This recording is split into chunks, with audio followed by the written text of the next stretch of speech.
There's been a lot of interest in AI, so I decided to hop on here real quick and do a very fast overview of the Learning Lunch because I know not everyone was able to attend today. And so this is just kind of covering the basics and giving you the information that you can kind of look at and look through it on your own later. If you ever need help, of course, reach out to myself or Sarah, and we'll be happy to talk you through any of this. But just a glance back at where we've been and where we're going. Last January, we first introduced AI and ChatGPT to the staff, and at that time, we talked about some open source AI detection, so your ChatGPT Zero, things like that. Over the summer, the district approved to include the AI detection addition to our Turnitin subscription.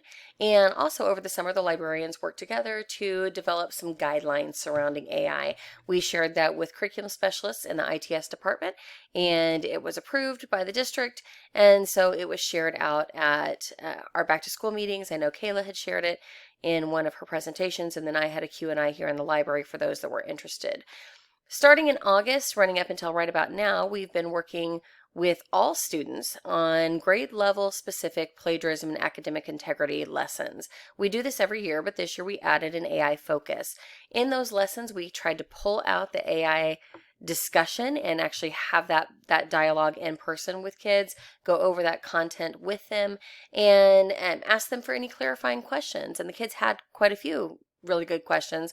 I think they just kind of wanted to know what we knew. And so we started that discussion, and I know that discussion is going to continue in classrooms throughout this year. In September, the library department and ITSs also worked together to create an asynchronous Schoology AI module that's going to be focused on data privacy guidelines, instructional best practices, and student and staff guidance. And then, of course, today we are going over our second learning lunch over AI tools. When you think about AI in education, there really are several different things that you have to consider. The first one with teachers is creating those AI resistant assignments. That asynchronous module that should be coming out this fall from the district is going to cover a lot of that. We've already talked about AI detection tools, specifically Turnitin is kind of the district standard, but there's some free open source ones as well. If you ever have more questions about that, feel free to reach out. Today, we're really going to focus on this second bucket, and that is using AI tools to help you work smarter, not harder. And so this is going to be about teacher efficiency.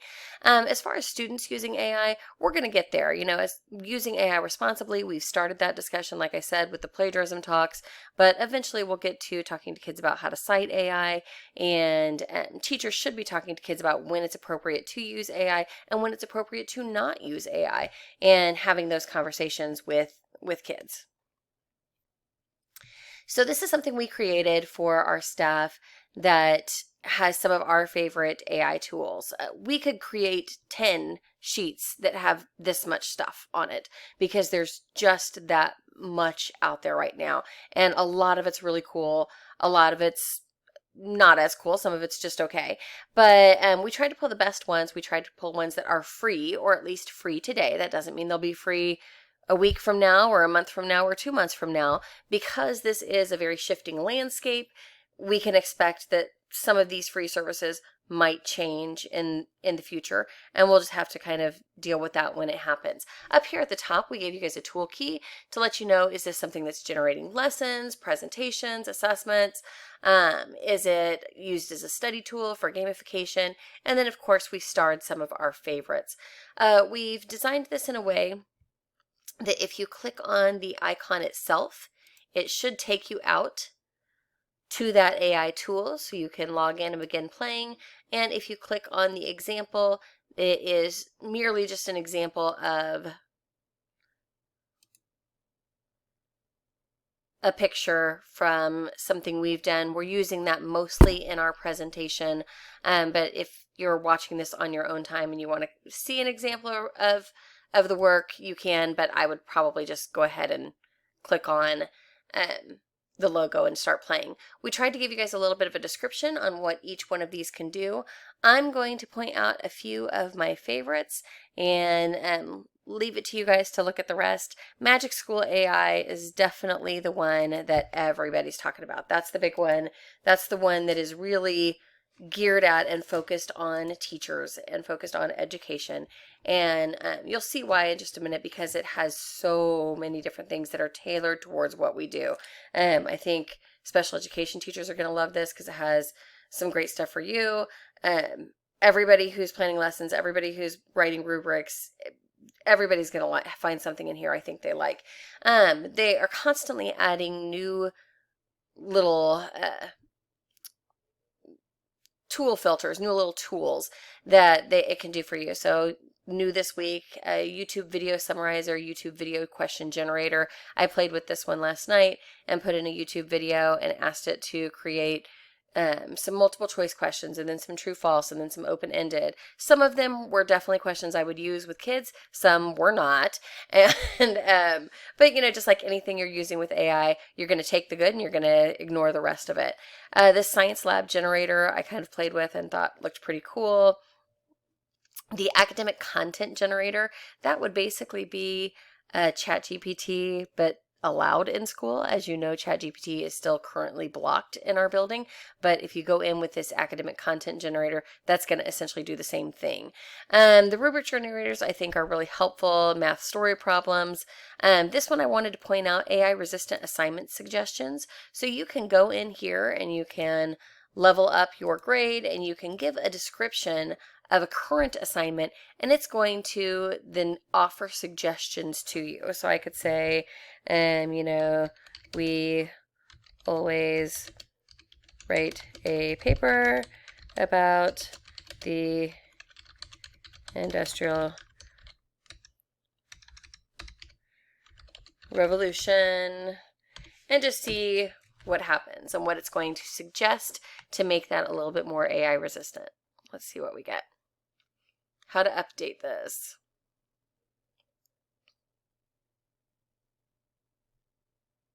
So create a multimedia presentation that includes a combination of text, images, videos, and audio. Incorporate your own analysis, critical thinking, and personal reflections. Idea 2, conduct an interview with a historian or an expert in the field. Prepare a list of insightful and thought-provoking questions. And their impact on the period. Record an interview and present a summary of the key points discussed. And having an argument that incorporates evidence, counter arguments, logical reasoning. Basically, the idea here is, and they give you an explanation on how it becomes less AI friendly. The more complicated the assignment, or not even complicated, but the more parameters you put on it, you need to have sources that are from these different areas. You need to have, so many from the library databases. You need to have so many that are, 2021 or newer. You need to have this many citations. That's going to be the stuff that AI can't really do, or it can't do it well. And so that's going to help make it AI resistant. But I think this is kind of a interesting place to go in and work from. I also really, really like in here the email family tool. Sometimes I think a lot of us struggle with how to make those difficult conversations over email, and this can help you with that, but it also translates into multiple languages. So that's super, super cool. IEP suggestion generator, just remember we aren't going to put any personal student data in there if you choose to use that, but just it goes on and on and on about different educational tools that teachers can use. So that's Magic School. Gosh, I really like all of them. This one up here, Almanac, can create a course from scratch. It also can adjust the Lexile on any given article. Diffit also works on that, but they just work in a different way. Chat PDF can write questions, and the nice thing about this is you can use a PDF, because a lot of them will write questions for you, but some of them want either the URL or they want the text. They want you to copy and paste, but this one you can upload a PDF, so that's really nice. Canva is a design one. Honestly, it's my least favorite, even though I love Canva for everything else. I think they've still got a lot of work to do, but here's an example of we had Canva create a panda riding a bicycle in New York. I mean, it's a pretty simple photo, but you know, it can do kind of some fun things like that.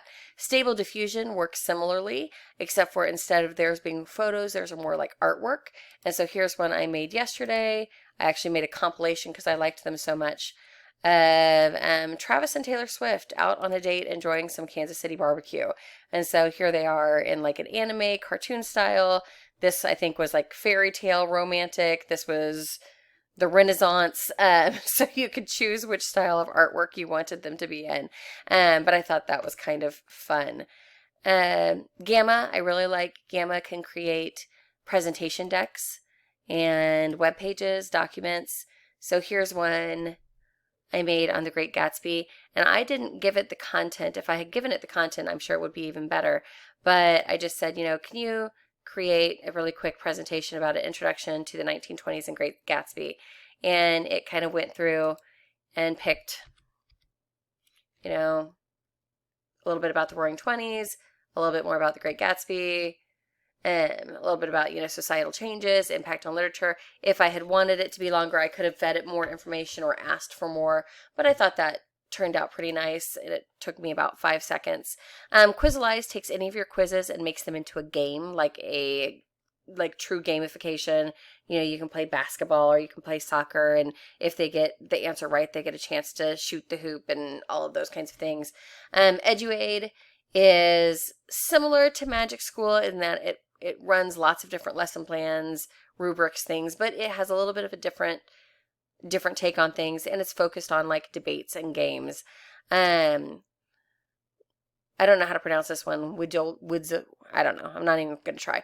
But you can make flashcards. So if you have a YouTube video, a web page, or a PDF, you can make flashcards, and they're not traditional flashcards. They're flashcards that actually give you feedback.